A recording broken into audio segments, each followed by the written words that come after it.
د کم وخت نه چې دنیا شروع شوې ده د دې وخت پورې د خانه کعبه کم بنیادی تعمیر چې د 15 ځله شوی دی 15 ځله اول د ټول نمخ کې حضرت آدم علیه السلام چې کله الله پاک پیدا کو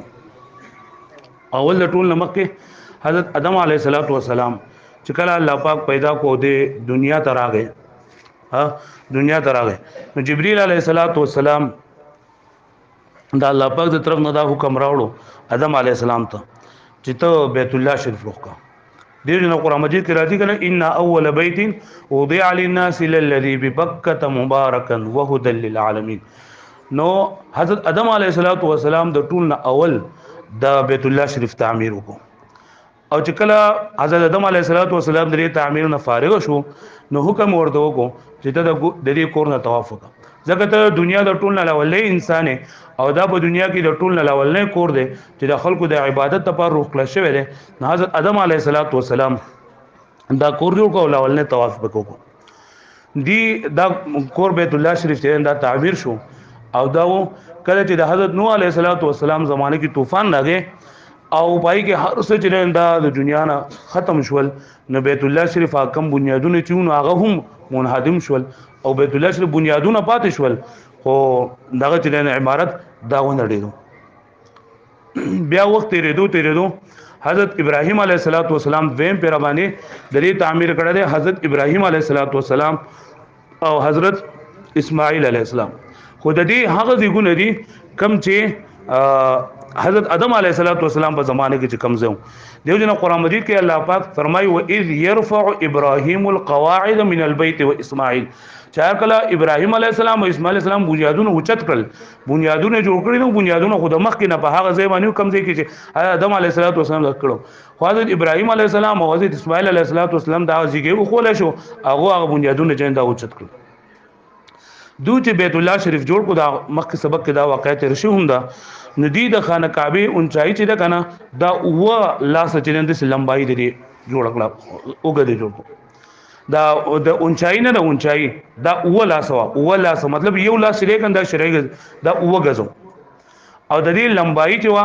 دا 10 لاس وا او د دې چوړای چې نن دا 22 لاس وا اونچای کم چې بلندی ده کنه دا و لاس وا او لمبای چې نن دی 10 لاس وا او چوړای چې نن دا 22 لاس او په بیت الله شریف باندې چت نو بغیر د چت نه دا عمارتو دا وخت تیرېدو سره دا کله چې د پیغمبر صلی الله علیه وسلم عمر مبارک 15 کال شو دا دریم نمبر بیا د پیغمبر علیه السلام د بعثت نمخ کې د چې کله د پیغمبر اسلام عمر مبارک 35 سال ته ورسېدو نو په دغه زمانه کې یو سیلاب طوفان راغی چې هغه ته ویل کېږي سیل العارم او هغه دغه د وجینا د هغه طوفان د وجینا او د هغه اوبو د وجینا د بیت الله شریف ته او خانه کعبه ته اوبران نوته او بیت الله شریف چون کې د څه په نشيبي ځای کې واقع وو په دې کله نوندګي نو بیت الله شریف ته مبارال او داګي د وجنه داګي بنیادونه او داګي دیوالونه چې کله دا کمزوري شول او څومره کمزوري شون پای کې د بیت الله شریف کې جنن راغي په دیوالونو کې کمزوري رااله جی سیل العالم سیل العالم دی د مکی مکرمه چې څومره قریش خلکو قریش خاندانو ناګي دا مشوره وکړه چې موږ بیت الله شریف چې د نوې سر نه جوړو او چې لري بنیادونه چې دا دغه شی مضبوط شي نو په دغه زمانه کې یو کسو مشر کسو دا غنم ابو وهب ابن عمر مخزومی د چې د پیغمبر علیه السلام د پلار ماماو د پیغمبر علیه السلام چې کوم پلار وکنه عبد الله صاحب دا داغه ماماو نو دې پاسې دو او خلکو ته دا وی قریش خلکو ته چې مونږ خو بیت الله شریف جوړو خدا دا الله پاک کور دی نو چې پدې کې د چا د مال څومره حلال یې سي هغه پکې لګي پدې کې به مشتبه روپۍ پدې کې به حرام روپۍ پدې کې به د سود او د جواری روپۍ دا پکې یو روپۍ مونږ نه لګو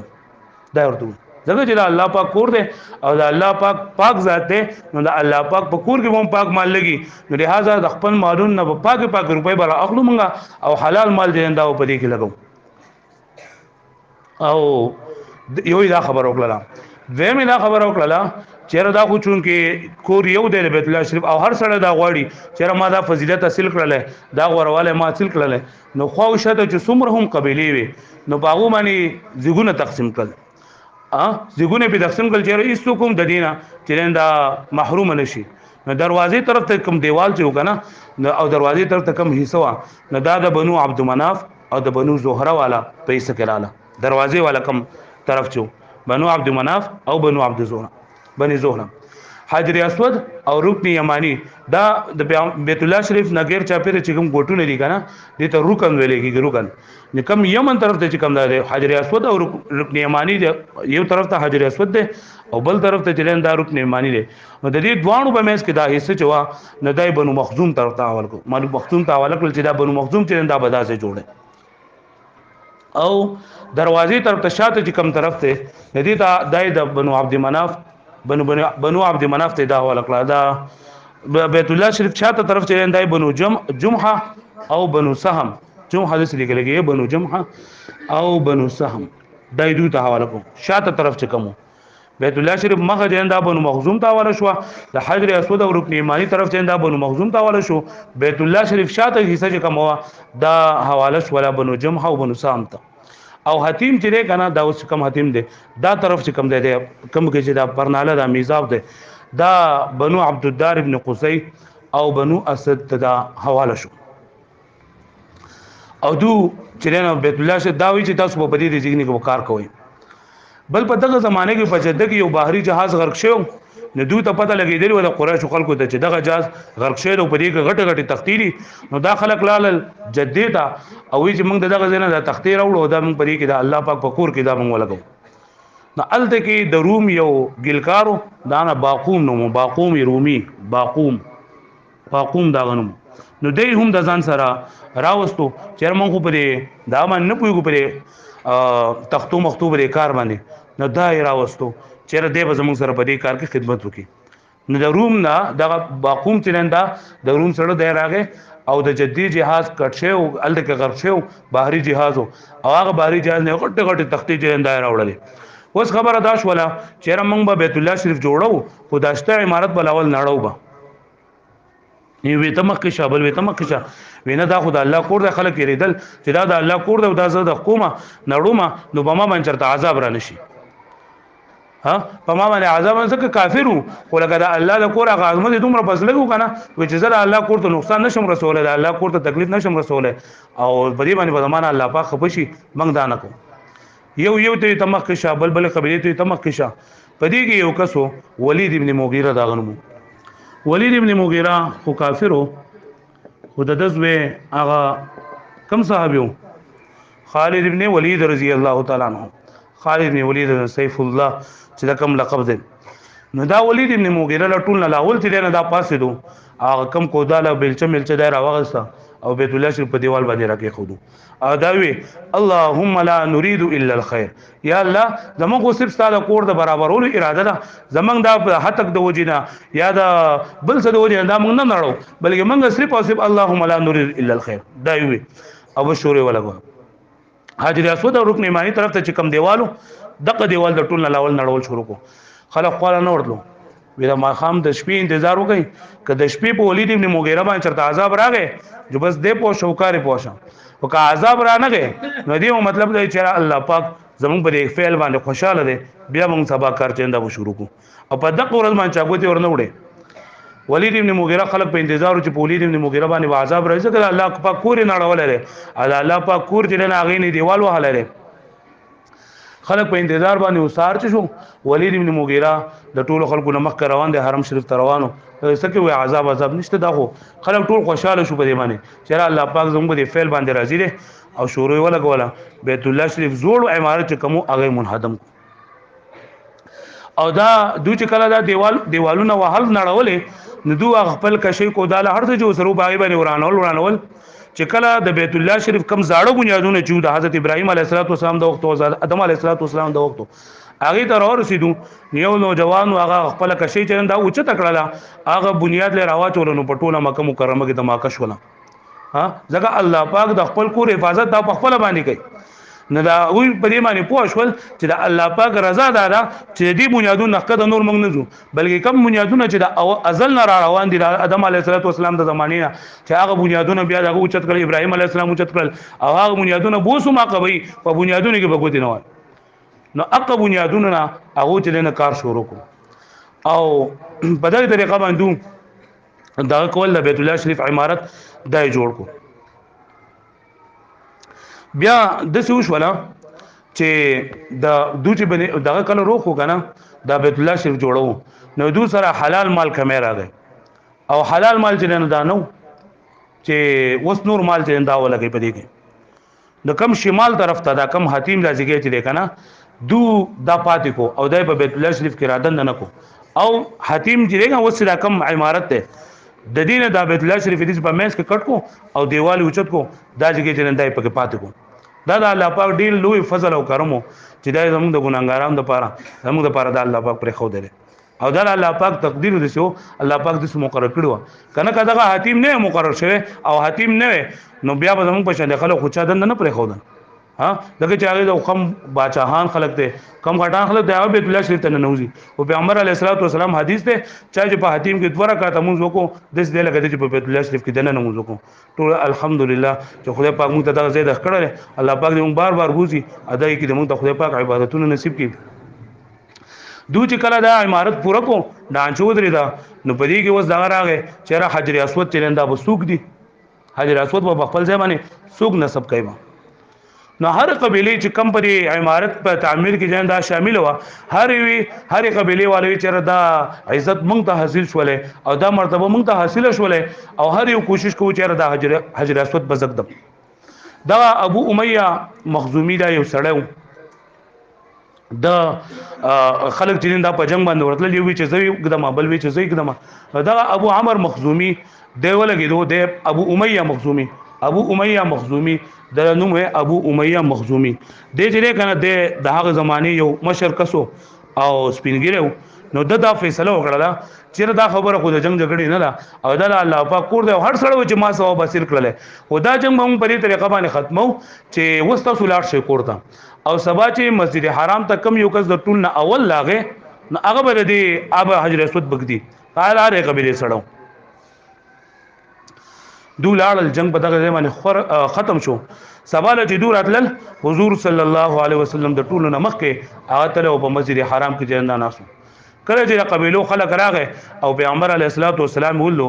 ټول چکلا هاذا الامین رزینا هاذا محمد رزینا چې دا ډیر امانتدار سړی دی موږ ټول په باندې راضی یو دا خو محمد دی په دې ټول باندې موږ راضی صلی الله علیه وسلم ورګو پیغمبر علیه الصلاۃ والسلام په دې واقعې کې دا تعمیر کعبه د دې لپاره بیانېږي کنه چې د پیغمبر علیه الصلاۃ والسلام تعالی نبوت نه ملاو شوی او د پیغمبر علیه الصلاۃ والسلام هغه تحکیم د پیغمبر علیه الصلاۃ والسلام د فیصله کول او طاقت او قوت چې کوم الله پاک هغه ته د مخکې نور کړو نو پیغمبر علیه الصلاۃ والسلام دې څه ونه کړه چې راځه د قریش قبیله نه ما او د بنو عبد مناف نه او دا به زمونږ دغه به یو موږ چې دا برول وو دا بکینو پیغمبر علیه الصلاۃ والسلام د ټول قبیله یو سردار دار راشه زما خپل ټول لال او پیغمبر علیه الصلاۃ والسلام یو صادر راواغسو او پای کې حجر اسود راواغسو او په خپل لاس مبارک باندې په هغه حجر اسود په صادر کې خو او بیا ټول قبیلو سرداران ته یو ګټونی سي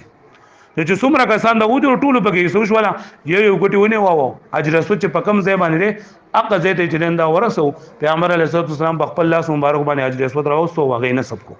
ټول خلک جندا خوشاله شو او ټول خلکو جندا د جنگ جګړه جندا را ختم شو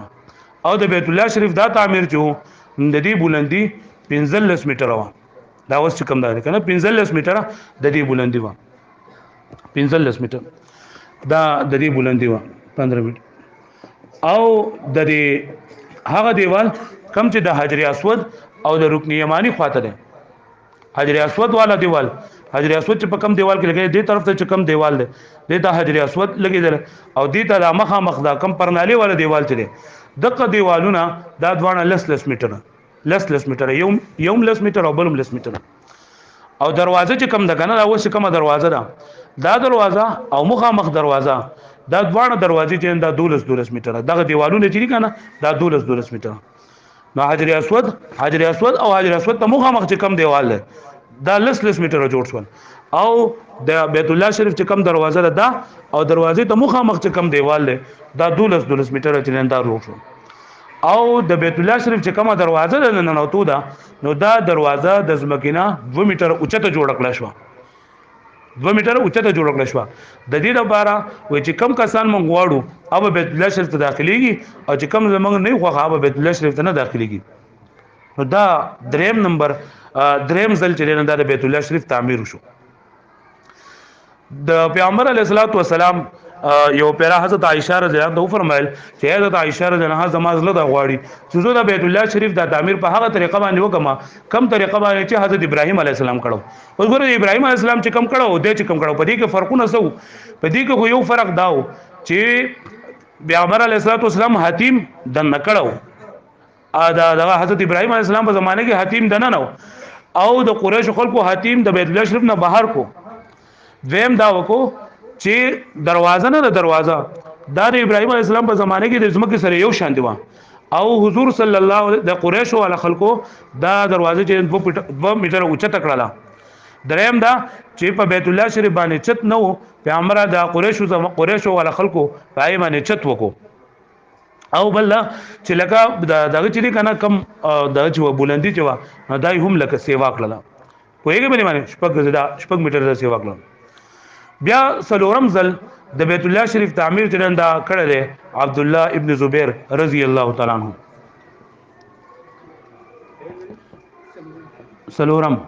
سلورم عبد الله ابن زبیر د دې واقعا دا ده چې د شام فوجیانو هغه د حسین ابن نمیر سکونی دا یو نوم دی حسین ابن نمیر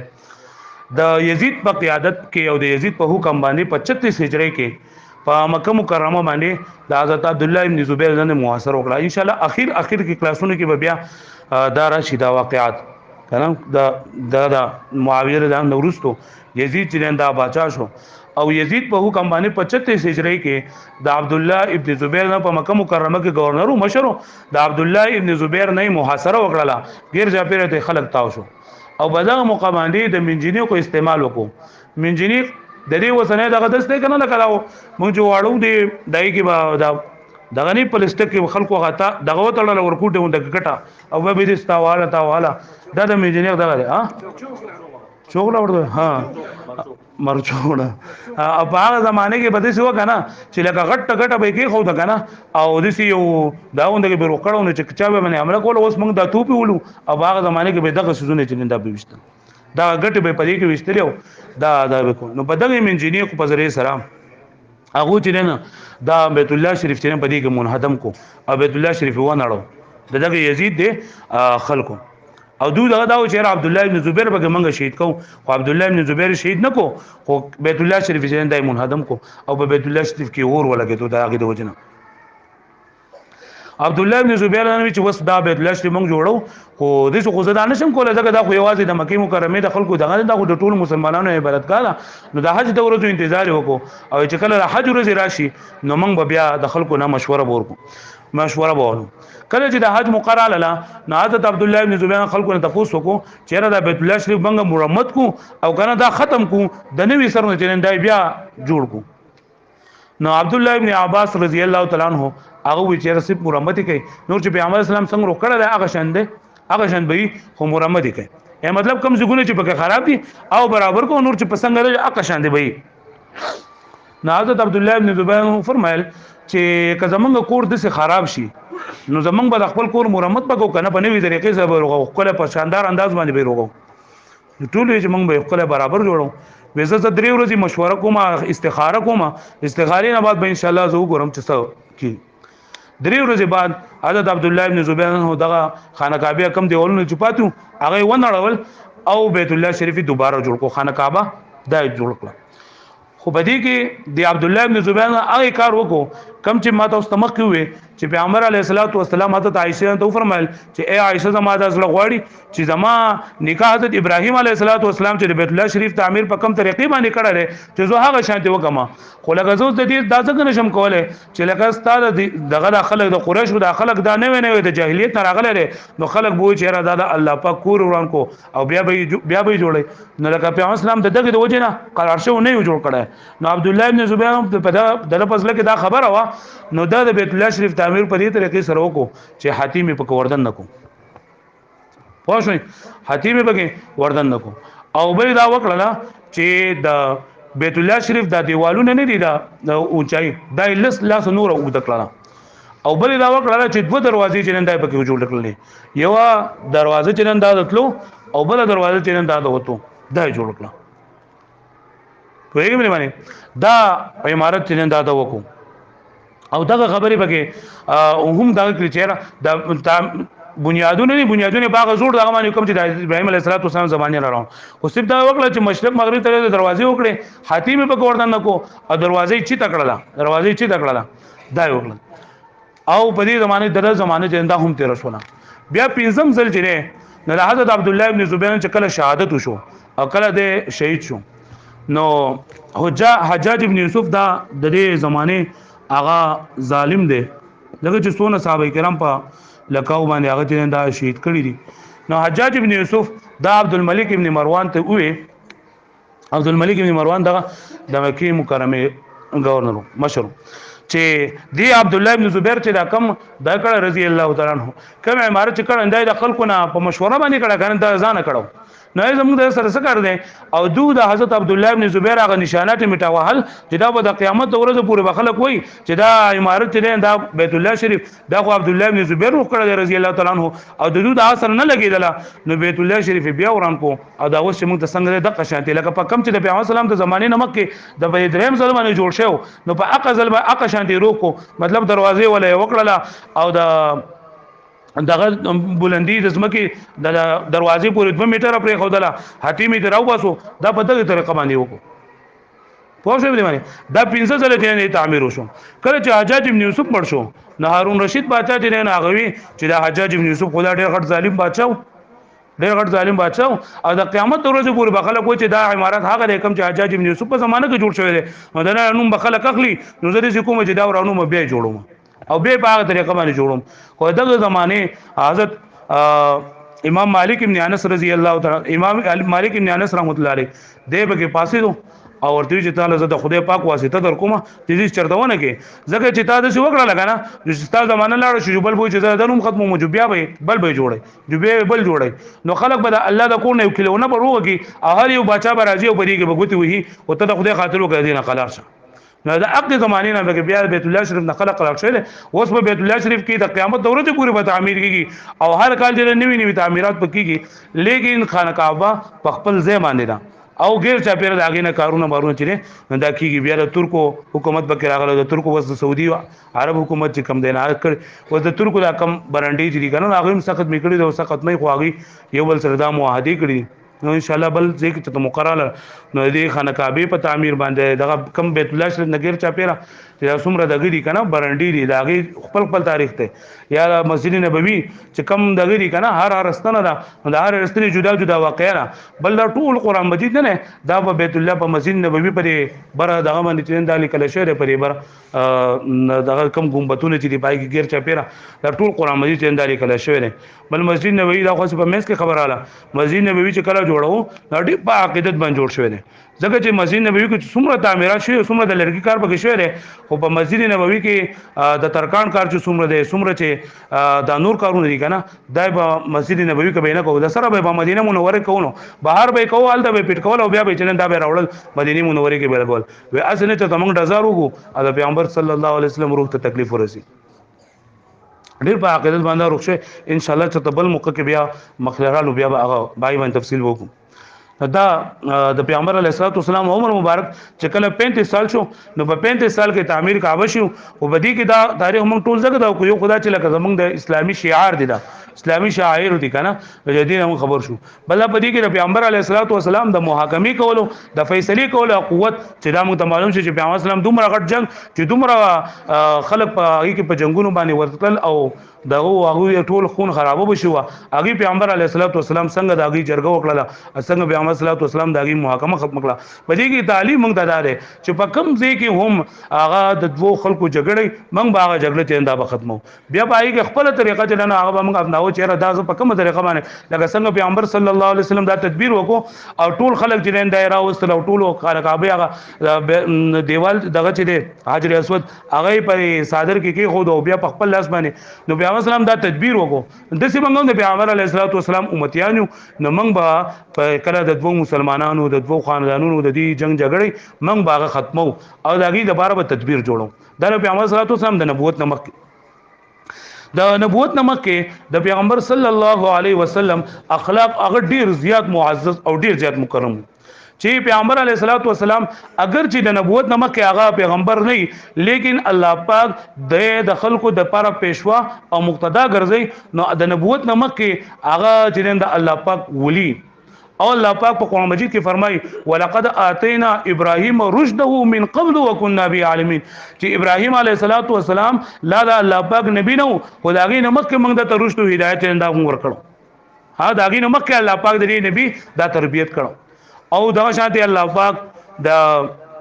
حضرت یوسف علیه السلام مبارک فرمای کله هغه کم زلیخا هغه دې د ګناه مطالبه وکړه نه الله پاک دې فرمای و الا تصرف عني كيدهن اصب اليهن واكون من الجاهلين اے یا الله کتا دې نه زما تدبیر نه زو نه علماء کدی دې چې کم تدبیر وکړه دې کدی نه تاسو ولر نو اسبو الیهن زب مایل شم دوی تاسو به نه پونه شم نو حضرت یوسف علیه السلام لا نبی شوی نه لري خو د نبوت نه مخکې الله پاک دا تربیت کړو دا په هر کار باندې کم لکه کار به ناکار وو د عام خلکو په نسبت باندې نو الله پاک به داږي نشاندهي هغه تکولم او د حضرت یحیی علیه السلام حضرت عیسی علیه السلام مبارک الله واتیناه الحکم صبیا چې الله پاک ول وړکوال په حالت کې حکمت چیندا ورکړو دا شانتي حضور صلی الله علیه وسلم لا نبی شوی نو خود نبوت نه مکه پیغمبر علیه السلام د اعلی درجه ولیو ځکه پیغمبر علیه السلام د ابتدا نه د شرک نه د بت پرستی نه د پیغمبر علیه السلام نفرتو مکه سبق کې دا ویل شو چې واقعیا کې کله شام تاګی لاړ پیغمبر علیه السلام ته د لات او عزا قسم وخوړه پیغمبر علیه السلام ما چرته په ژوندۍ کې د لات منات او د غزا په نوم باندې قسمونه نه دي خوړلي او چې کله زه تیریږم په ایمانی او هغه وینم یا دا غونوم وارم نو زه ته اعراض کوم په بل تر باندې تاړم دا پیغمبر علیه السلام هغه ځواني وا او د ځواني د داسې وخت کنه چې کله ځواني د انسان چې دا په دین باندې ولګي دا او کله ځواني په حالت کې د برابرو روسو ژوندۍ د الله پاک بیا برابر تیری د ایمان اخیری حالت د دنیا ژوندۍ اخیری حالت دا ډیر زیات خبره ده چې د انسان په اسلام کې تیر شي په جمعات کې تیر شي په ذکر او په تلاوت کې تیر شي او اصل وخت د انسان د عبادت نه هغه د ځواني وخت دی د ځواني وخت ځکه د ځواني په وخت کې د سره شیطان د سره نفس د سره طاقت او قوتي د دې طاقت قوت باوجود د ګنا نه بچ کیږي دا غټ کار دی ځکه چې کله سړی بوډا شي کنه او ګیره سپینې شي نو بیا سړی ګنا نه سم بچ کیږي د کوس میدا ګنا کو خلک برته په مړه د سپینې ګیره ته دی ګورا اته دا ګنا کوي دا ګنا کوي ها خو چې کله د ځواني نو دا خبره ده په ځین کې نه راځي دیو جنا الله پاک فرمایي دا پیغمبر صلی الله علیه وسلم فرمایي او مفهوم داګی داره چې د ځواني په وخت کې یو سي دل کول د بوډاوالي په وخت کې د سلو سي دونه چې دا بهتر ده ټول الحمدلله و چې الحمدلله د دې ځواني په حالت کې پیغمبر صلی الله علیه وسلم ژوندۍ ته د پیغمبر علیه السلام سیرت الله پاک موږ راوستلیو د جمعات کې ناسو زمونږ دونه وخت په جمعات کې تیریږي دا صرف او صرف د الله پاک فضل له رحم دی زموږ په دې کې هیڅ کمال نشته ها خو چې منګه دا په دې کې خطر کې پیدا کو او د ځواني په وخت چې زمونږ څومره هم کیږي منګه الله پاک رضا کو ځکه چې منګه د ځواني په وخت کې دا کارونه کو دا به زمونږ فطرت به جوړ شي دا به زمونږ اخلاق جوړ شي بیا چې منګه کله مشران شو د خیر سره دا کارونه منګه بیا په غیر د تکلیف نه کو منګ ته بیا په دې کې اس قسم تکلیف تیر نه دا نه رارسي نو حضور صلی الله علیه وسلم د ځواني حالت ډیر زیات لکه په کریمانه عادتونو د پیغمبر علیه السلام او ډیر زیات خوش اخلاق او پیغمبر اسلام د ټول نزیات رښتیا وونکو د ټول نزیات نرمي کوونکو د ټول نزیات پاک نفس والو او د دې وجنه پیغمبر علیه السلام ته خلکو امین وي ځکه خلکو با باوجود دې چې پیغمبر علیه والسلام ته نبوت نه ملاو شوی او خلکو خپل امانتونه راوړل د پیغمبر علیه الصلاۃ والسلام سره به کې خودل پیغمبر سلام چرته په ژوندۍ کې دروغ نه دی ویلي دیو جن خلکو پیغمبر علیه الصلاۃ والسلام ته صادق وي امین به ورته وي لکه مکه واقعیا کې مونږ واوریدل چې کله پیغمبر علیه الصلاۃ والسلام راغی په دویم ورځ باندې مسجد حرام ته مسجد حرام ته خلک ټول خوشاله شول او ټول دا وي چې رزینا هذا الامین رزینا هذا محمد صلی الله علیه وسلم پیغمبر علیه الصلاۃ والسلام چرته په ځل کې بیان سلام فرمایي چې زما په ځل کې چرته له ګناه خیال نه راغله صرف وو پیری لکه د کار شو چې زما په ځل کې د ګناه خیال راغلو هغه داسې چې پیغمبر علیه الصلاۃ والسلام یو پیرا د خپل ملګری سره بيزي سره ولې پدای بيزي سره ولې نیو پیغمبر علیه الصلاۃ والسلام د خپل ملګری ته وی چې ته زما دی بيزو ته ګوره او زما چې په مکه مکرمه کې د خلک د تشبیه په قصې کولې کنه د شپې به قصې کولې به سامرن تهجرون سامر هغه د شپې قصې کوین کې ته ویلېږي هغه به د شپې غټي وګدي قصې چې دا به کولې نو پیغمبر اسلام یې زموږ چې د دوسر په دې قصه کې مشغول شمدار علی نبوت نمک خبره ده نبوت نمک خبره ده نو وېته زما دی بيزو ته ګوره پیغمبر صلی الله علیه وسلم داغه بر سرونه د مکه مکرمه بر سرونه کې بچنه او غړ بيزي به ساتلې نو داغه نبی اسلام را کوشو چې کله د مکه مکرمه اولنی کور ته پیغمبر اسلام راوړ شو د باجی आवाज اوریدو پیغمبر اسلام وی داس چلې دوی دا خو د پلان کې واده ده نو په دغه ټیم کې پیغمبر علیه السلام غوګونه خدای پاک بند کړ او پیغمبر صلی الله علیه وسلم باندې خوب راغی او بیا پیغمبر علیه السلام سار جنور راوغتو نو پیغمبر اسلام سترګې باغی کې جنندا وغړې دي چال تلاړو ملګری تاسو کوی شپې دي سول دل او دغه ما خو اسم نه دی اورېدلی زه کو چلاړم الله پاک بچ کو الله پاک بچ کو ځکه چې ما تاسو وي چې الله پاک دنه اوچت کار اخلي غټ کار دی اخلي نو الله پاک د خپل نبی هغه تربیت دي کوي چې چرته هغه بس لګي د ګناه کنه او چې دغه راغې نو هغه او د زړه په خیال باندې نیول نشته د زړه په خیال باندې نیول نشته دویم پیغمبر بیا پیغمبر علیه الصلاۃ والسلام پس لګي دا خبره چې زما او دوی سره قصې مې سيورم او بیا دغه واقعیا جنندا اوښوله او پیغمبر علیه الصلاۃ والسلام چې نه دا خدای پاک بچ کو یو بل واقعیا چې کله د 35 سال عمر کې چې پیغمبر علیه الصلاۃ والسلام نبوت لانو ملاو شوی نو خلکو خانه کعبه جندا جوړوله او هر څه جندا بګه همت کو او مهنت کو کاری کو پیغمبر علیه الصلاۃ والسلام غټي جندا راغستري وي اوبه یو ځنه بل څه ته وړي نو پیغمبر اسلام دا پرتوک چې کومو تهبند دی کې غټه جندا با اکثر ون قتل نو حضرت عباس رضی الله پیغمبر صلی الله علیه وسلم تر نو اورته چې ته دې وګه دا تهبند خپل کولاو کا ادا په دی وګه باندې جندا واچوا چې ته دا غټه زر ویسي چې کار ختم شي نو پیغمبر علیه الصلاۃ والسلام خپل ستر جندا کولاو کو په پیغمبر صلی الله علیه وسلم باندې بهوشراله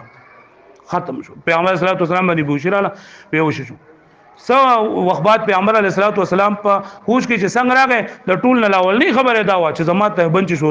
بنچ شو ها او پیغمبر اسلام زر چې نه خپل ستر پټ کو د دین علاوه پیغمبر علیه الصلاۃ والسلام ست مبارک دا حضرت عائشہ فرمایي چې ما د پیغمبر علیه الصلاۃ والسلام سره دومره عمر تیر کړل او نه پیغمبر اسلام زما شرم ګال لري نه ما د پیغمبر علیه الصلاۃ والسلام شرم ګا چې نه دلیل دي اچاره پیغمبر علیه الصلاۃ والسلام ستر دان دلیل او بیا د حضرت حضور صلی الله علیه وسلم چاته پوښتنه کو چې ته ولې به وښه شوې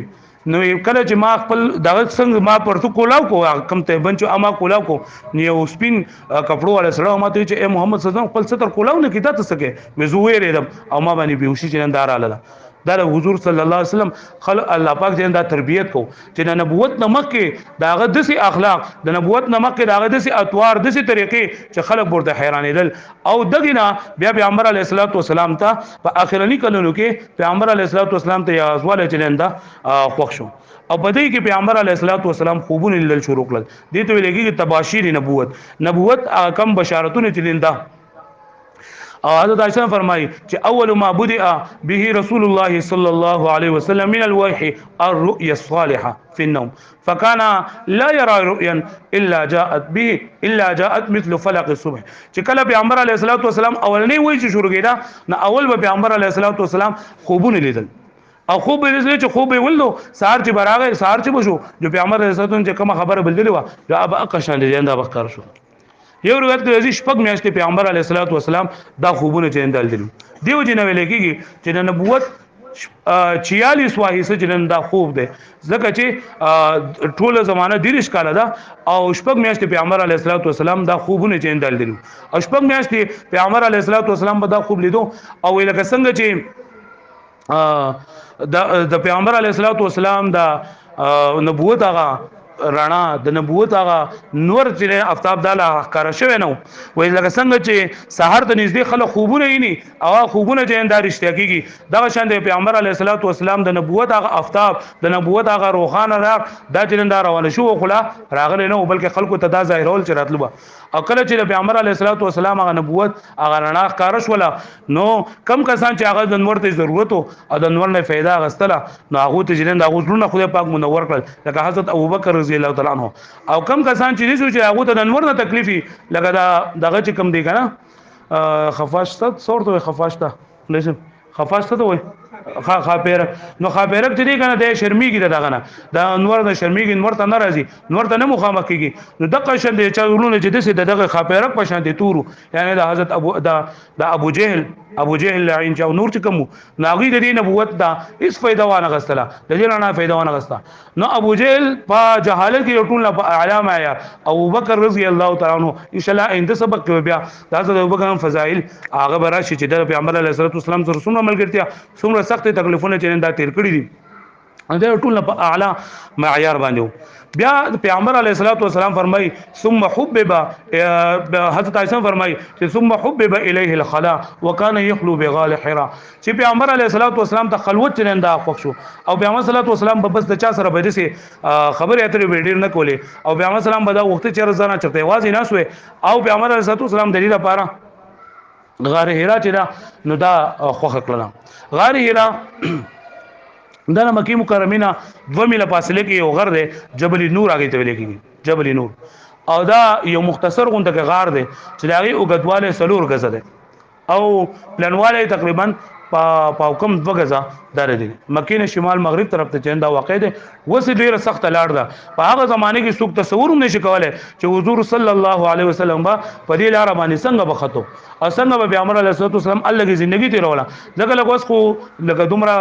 لغه زمانه ده هغه لکه پړوي برابر شوی دي او به ورته لکه اسیا اخو د غسړیږي ته ختم نشي او چې دا کم جوانانی او د کیږي هغه ډیر په همت باندې کیږي او پیغمبر علیه الصلوۃ والسلام چې ګورسته الله پاک غټ کار اخلي نو دا کار پیغمبر علیه الصلوۃ والسلام د الله پاک سره کړو پیغمبر علیه الصلوۃ والسلام حال ته کتلو درې ورځې لس ورځې یو میاشت پورې وخت به پیغمبر علیه السلام تیرو او عام طور باندې پیغمبر صلی الله علیه وسلم د رمضان مبارک په میاشت کې جنان لګ بتلو ځان سره به واغسته ځان سره به ستوان واغستل ستوان چې پیغمبر علیه الصلوۃ والسلام بزن سره وړل الله کې جندا به وخت رو حضرت خدیجه رضی الله تعالی عنها د دې دغه لیکي چې جبل نور خواته د خپل خپلوانو کورو چې کله پیغمبر علیه الصلوۃ والسلام غار ته لاړو دا به خپل خپلوانو کروا پیغمبر اسلام به خپل خوراک ته وړو چې کله برالو او خوراک به ختم شو حضرت خدیجه به بیا نور خوراک به تیار کو او پیغمبر علیه الصلوۃ والسلام وکړو دی وجه نه فرمای چې حضرت خدیجه زانو په زنانو کې د ټول نه بهترین زنانه وا حضرت عائشہ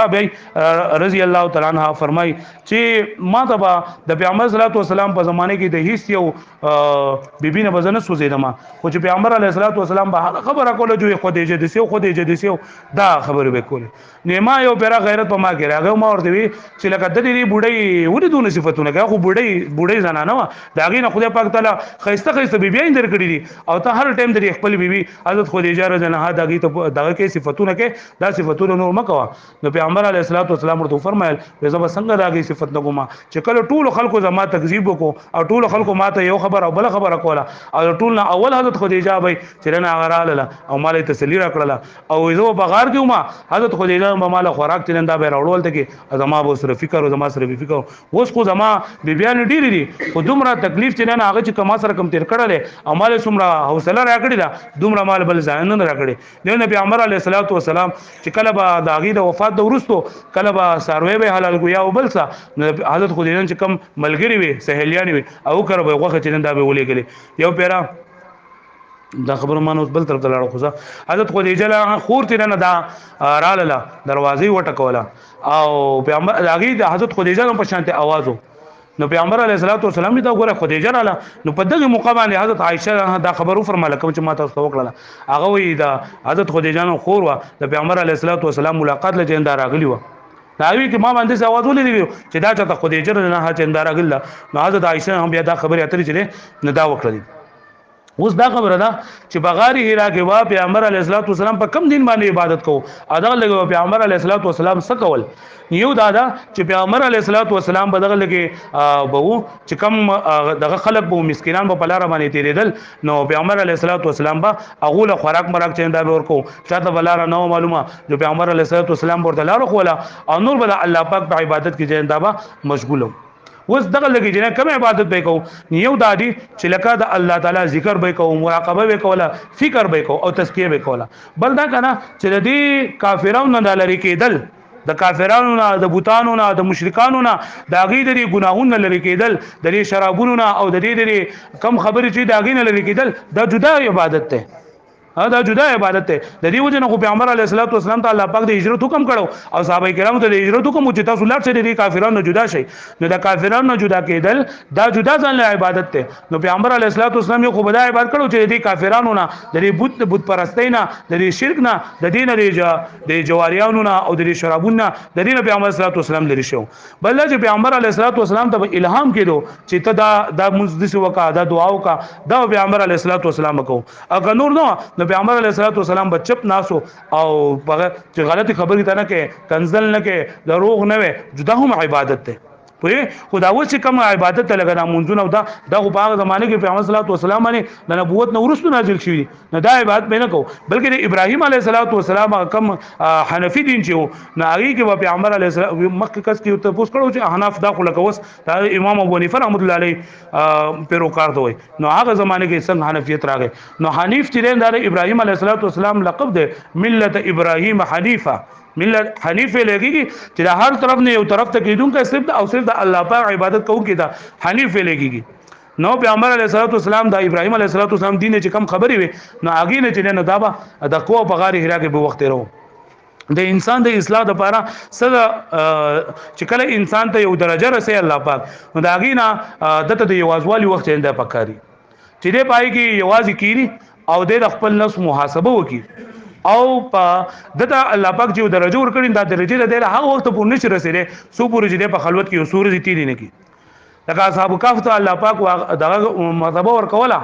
309 سال الله پاک هغه د کړل نو هغه الله پاک فضیلت بیان کړه په قران مجید کې و اذ اعتزلتموهم وما يعبدون الا الله فاو الى الكهف چې کله دا اصحاب کهف د خلکو د شرک نه او د کفر نه بیزار شول او لاړ ځان یو غار کې کېنه استلال لګي د الله پاک عبادت کوي الله پاک به خوب راوسو دا شان د پیغمبر علیه الصلاۃ والسلام الله پاک ورستو ډیر غټ کار ور کوي لاګي نه مکه پیغمبر علیه الصلاۃ والسلام ته د یوازواله چره دا خوښ شو او هغه پیغمبر علیه الصلاۃ والسلام هغه یوازواله کې دغه سوچ او فکر کو دیو جنا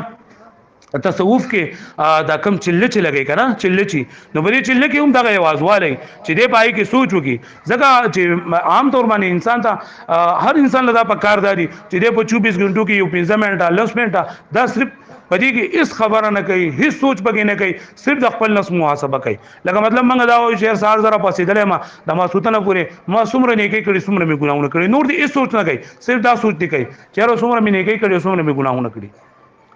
او د کېدو نه 15 منټه مخکې 10 منټه مخکې بیا په دې کې چې نه کنه چې کله د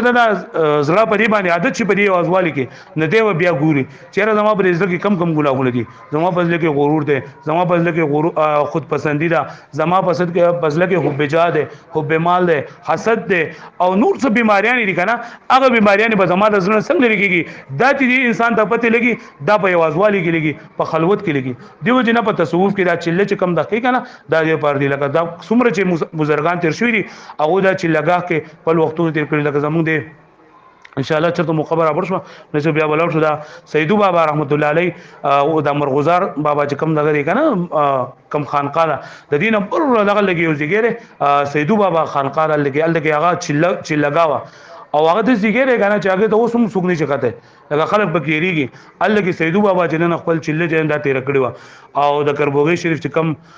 زمو مفتی صاحب دی کنه مفتی سید مختار الدین شاه صاحب د دونی کو صاحب مبارک رحمت الله علیه داغینو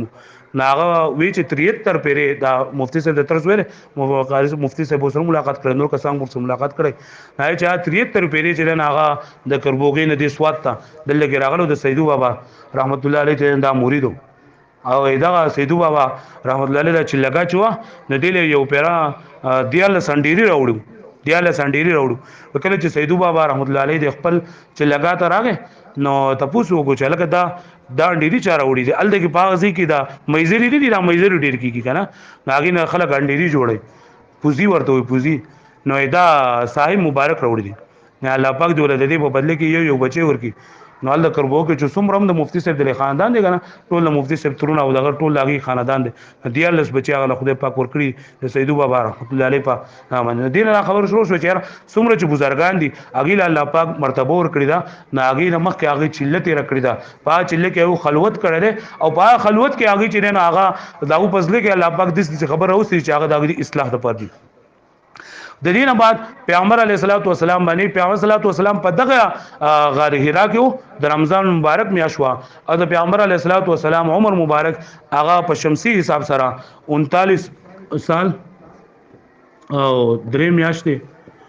او 22 یا 20 دن یا 22 دن د پیغمبر علیه الصلاۃ والسلام عمر دا شمسی حساب سره شمسی حساب دا کم چې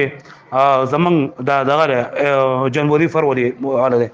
او دویم په اسلامي دا کم قمری تاریخ دغه چې دی کنه په دې کې د پیغمبر علیه الصلاۃ والسلام عمر سلويخ کاله او شپږ میاشتې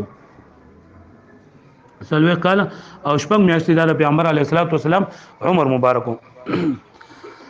نو پدې کې پیغمبر علیه الصلاۃ والسلام باندې وحی ابتدا شوه بعضي علما کرام کم مورخین چې دي هغه د وحی ابتدا ته انده پر ربیع الاول کې شوه او بعض وی چې پر رجب کې شوه نو د رجب خو سره تصور نشته دا خبره غلطه ده او کم کسان چې پر ربیع الاول کې دا شروع ترنده شوه دا نو هغه دا وی چې پر ربیع الاول کې د پیغمبر علیه الصلاۃ والسلام باندې د خوبونو هغه شروع ترنده شوه لکه مکه مو شپږ میاشتې خوبونو او د ربیع الاول نه بعد په 10 اگست باندې په 10 اگست 610 هجری 10 اگست 610 هجری دا دغه تاریخو انګریزي تاریخو 610 هجری دا عیسوی 10 اگست 610 عیسوی دا به پیغمبر علیه الصلاۃ والسلام باندې وحی نازل شي او اسلامی تاریخ د رمضان مبارک میاشت هوا د رمضان مبارک میاشت زکوا چې الله پاک فرمایي شهر رمضان الذي انزل فيه القرآن دیم د قرآن مجید دا معلومیږي انا انزلناه فی لیلۃ القدر انا انزلناه فی لیلۃ مبارکۃ بیا کوم کسان چې په رمضان مبارک نازل شوی دا په رمضان مبارک الاولنی وحی چې دا شوی دا نو دا غي کوم قولونه دي یو قول دا چې په ومه ورځ باندې په د رمضان مبارک په ومه ورځ باندې وحی ابتدا شوی دا دیم اتم رمضان او دریم دا چې په 21 رمضان او بل چې په 28 رمضان باندې پوښښ ها او پیغمبر علیه الصلاۃ والسلام نو پیر ته پوښتنه چې پیغمبر سلام به د پیر پروز باندې روزه نیولا نو چا ته پوښتنه چې تاسو د پیر پروز باندې ولې روزه نیسئ نو پیغمبر علیه الصلاۃ والسلام فرمایل چې زه د پیر پروز باندې روزه څنګه نیسم چې په دې ورځ باندې زو پیدا شوم او په دې ورځ باندې ما د نبوت راکړل شوی نو چې کله فلکیات او ماهری فلکیات چې کم دي کنه دا هغه ورځو حساب کتابو کو نو په دغه چې 14 کال کې چې کم د پیر ورځ راتللې نو هغه په یو 7 تاریخ په یو 14 2128 په دې تاریخونو باندې د پیر ورځ راتلله 7 14 28 او 21 بیا دو سوچ وکړو په دې باندې چیرې پیغمبر علیه الصلاۃ والسلام باندې شهر رمضان خو جوړه و دی خو الله پاک ویلي په ليله القدر کې نازل شوی او په ليله مبارکه کې نازل شوی او ليله القدر خو په اخرنو شپو کې نو دا 7 او 14 تیم لاړل او صرف 2128 پاتې شو 2128 نو پدې کې بیا دار چیرې پیغمبر صلی الله علیه وسلم ویلي چې تاسو په ناته کوش پوکې دا کم توق شپې جری کنه پدې کې تاسو دا ليله القدر تلاش کوئ نو پای صرف 21 پاتې کېږي نو په 21 رمضان مبارک باندې پیغمبر علیه الصلاه والسلام باندې اولنی وحی راغلی و اولنی وی په 21 رمضان مبارک باندې دا راغلی بعض علماء کرام مفسرین او چې ان انزلناه فی ليله القدر او شهر رمضان الذي انزل فيه القرآن ان انزلناه دا قرآن مجید نزول چې کم څو پیری شوی دی یو د لوح محفوظ نه آسمانی دنیا ته او دویم د آسمانی دنیا نه بیا بیت د پیغمبر صلی الله علیه وسلم په ځل باندې آسمانی د لوح محفوظ نه آسمانی دنیا ته دا په ليله القدر کې شوی دی دا په رمضان مبارک میاشت کې شوی دی او دا نور چې دا په رمضان مبارک میاشت کې نه شوی خو په دې کې دغه دار کنه بهترین قول دار چې پیغمبر علیه الصلاۃ والسلام باندې دوانه نزول چې کم دي نه دا په رمضان مبارک کې شوی دی او دوانه په ليله القدر باندې شوی دي خو په ليله القدر باندې ابتدا شوی ده د قرآن مجید ابتدا په ليله القدر باندې شوی ده د آسماني دنیا نه د دنیا ته او د محفوظ دا خو جو صحیح په باندې نو او بیا په قرآن مجید مکمل شوی په 23 سال کې تقریبا او ان شاء الله چې کله اخیری سبقونه یې کې بیا دا وایي نو د وی ابتدا د په دې تاریخ منشي نه د وی ابتدا د شو چې پیغمبر علیه الصلاۃ والسلام په دغه غار حرا کې په خپل لای کې ناسو نه خپل ځای کې ناسو او بری کې حضرت جبرئیل علیه الصلاۃ والسلام راغی حضرت جبرئیل علیه السلام دا واقعه به تاسو بار اوریدلی او زه مختصر مم ټیم لګ دی نو حضرت جبرئیل علیه الصلاۃ والسلام چې راغی او پیغمبر علیه الصلاۃ والسلام ته اقرا لولا اوس پیغمبر علیه الصلاۃ والسلام چې نو د امیو و ان شاء الله بل سبق کې بیا راځي یو دوه درې سبق بعد چې پیغمبر علیه الصلاۃ والسلام امی کېدل امپړ کېدل دا د نور خلکو په نسبت باندې عیب دی او پیغمبر علیه الصلاۃ والسلام په صفت ته ولی دا ال د ان شاء الله دا راشي لکه قرآن مجید کله وما كنت تتلو من قبله من كتاب ولا تخطه بيمينك اذا لارتاب المبطلون کبه السلام لیکل نه مخکې نه کول شوی نو بیا به بادل پرستوي چې دا خو مخکې نه لیکل وستل کوي نو د چې اوس دا قرآن بشکین دا الله طرف نه نه نو بریګ الله پاک خپل حکمت پیغمبر علیه الصلاۃ والسلام لیکل وستل نه ورتل پیغمبر علیه الصلاۃ والسلام دی یو روایت دار راځي چې پیغمبر علیه الصلاۃ والسلام لی یو کاغذ ورکو پای کې آیاتونه لیکل شوی اقرا بسم ربک ورته وی چې دا ول ولا پیغمبر اسلام زکه وی چې زدا نشل وسته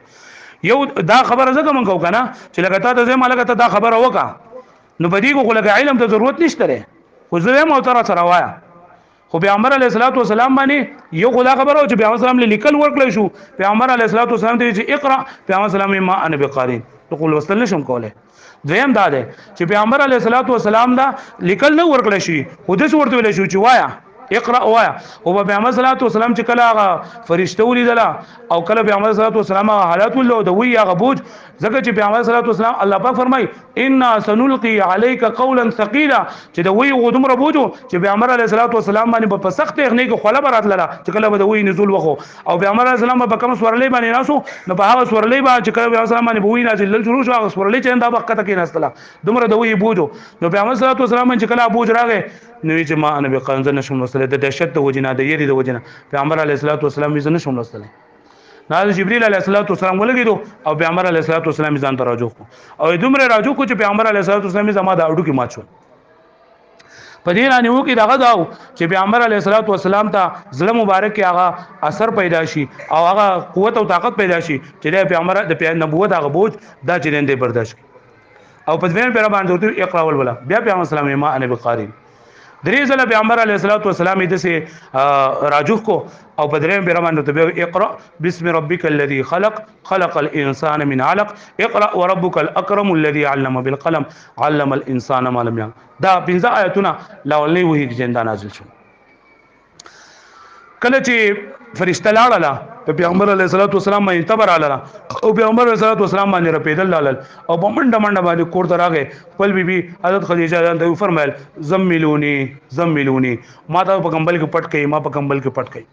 ها ځکه پیغمبر صلی الله علیه وسلم یو فرشتہ لیدلی و بل یری له وجنه په پیغمبر صلی الله علیه وسلم باندې تکلیف راغلو او یره راغلو او توبه راغلو نو پیغمبر اسلام ډیر زیات خفو او ډیر زیات پیغمبر علیه الصلاۃ والسلام دغه نو په بل چا بس نشوتله په خپل کور والا چې دغه تسلی زیره پیغمبر علیه الصلاۃ والسلام په سراغه او پیغمبر صلی الله علیه وسلم زملونی ایا خو زر هغه پټ کو او چې کله پیغمبر علیه الصلاۃ والسلام طبیعت برابر شو پیغمبر اسلام تعالی ولی پیغمبر علیه الصلاۃ والسلام چې زه خو مړ کېږم ځکه چې ما بلکه یو خو پیغمبر اسلام زکه مړ کېږم یو خو چې یاره په ما منده بل چې ما ته دا چې تا دا لوستل کوا نو چې هر پیر په ما منده فرشته دې راځي زما پس لګي دا روپ راځي دغه راځي نو زه خو به دې یې وروجي نه مړ شم او پیغمبر صلی الله علیه وسلم ډیر زیات وریدو نو په دغه موقع باندې حضرت خدیجه رضی الله عنها پیغمبر علیه الصلاۃ والسلام له تسلی ورکړه او دوی فرمایل کلا والله لا يخزيك الله ابدا په خدای قسم الله پاک به تم چرته ووم نه شرمای ولی انك لتصل الرحمه تغسل رحمی پاله وتحمل الكلا او کم مشقت والا خلق چې دی هغه مشقت ته برداشت کې او د خلکو تکلیفونه ته خمه وتکسب المعدومه د چا چې کار نه توله کار ورکه د چا 100 روپۍ نه توله روپۍ ورکه وتقر الضيف او تاخذ من المستوب کې د خلکو لری کورونه ته د خلکو من المستوب کې وتعين على نوائب الحق په خلکو باندې مصیبتونه راځي تکلیفونه راځي ته د خلکو سره بری باندې مدد کې او دا اخلاق چې چایي نو دا چرته الله پاک نشي خوارولای چرته الله پاک دا نشي خفه کولای نو تا چرته خو دې پاک نه کړ دا ما په الله پاک نه نو پیغمبر علیه الصلاۃ والسلام اخلاق هغه دې سو چې دی پیغمبر اسلام ته تسلی ورکړه د دې پیغمبر علیه الصلاۃ والسلام باندې